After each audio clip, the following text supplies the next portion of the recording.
যদি আপনি সেকুলার হন, দেশটা তাহলে আপনার।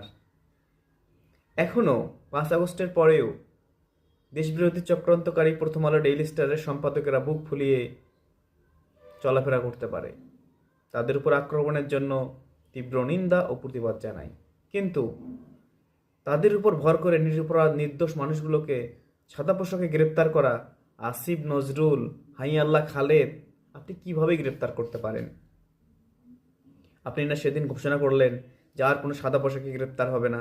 তাহলে আজকে কেন আমি দেখলাম, কিছুক্ষণ আগে একটা নিউজ ফিডে দেখলাম যে একটা সাদা পোশাকে ডিবির আসি গ্রেপ্তার করে নিয়ে যাচ্ছে একজন আলেমকে, মেবি কাসেমি নাম। কালকে একটা ভিডিও দেখছিলাম জেল গেট থেকে একজনকে গ্রেপ্তার করা হচ্ছে। দাড়ি টুপি দেখলে আপনাদের আবার চুলকানি ওঠে। রক্ত দেওয়ার সময় আলেমদের প্রয়োজন পড়ে, আর আসন ভোগ করার সময় আসিফ নাহিদরা কোটি কোটি টাকার মালিক হয়ে যায়। এনসিপির মতো দল গঠন করে দল চালায় তারা। তারা বসুন্ধরার পিছনে লাগে। ঠিক আছে, বসুন্ধরার দোষ থাকলে তার পিছনে লাগতে পারে, কিন্তু 71-এর দালাল, 71 টিভির সাংবাদিক, হ্যাঁ, তারপরে নিউজ 24-এর সাংবাদিকের কিছুই করতে পারে না। সাংবাদিকের তো না, মানে যারা আওয়ামী ঘরানার সাংবাদিকের কথা বলতেছি। টাকা দিলেন আপনি সব, মানে ওকে। আপনাদের তো আছে, হ্যাঁ, গণঅভ্যুত্থানকে নিয়ে টিটকারি করা খালিদ মহিউদ্দিন সাহেব, তারা তো আবার সেই লিড রোলে। এটা ভাবা যায় না, ইসলামকে তারা কিভাবে এত ডমিনেট করতে পারে? তাদের কি কোনো মানে আখিরাতের ভয় নাই? ভিতরে কি কোনো ভয় নাই আপনাদের? আপনাদের কাছে ভালো হওয়া আশা করা যায় না।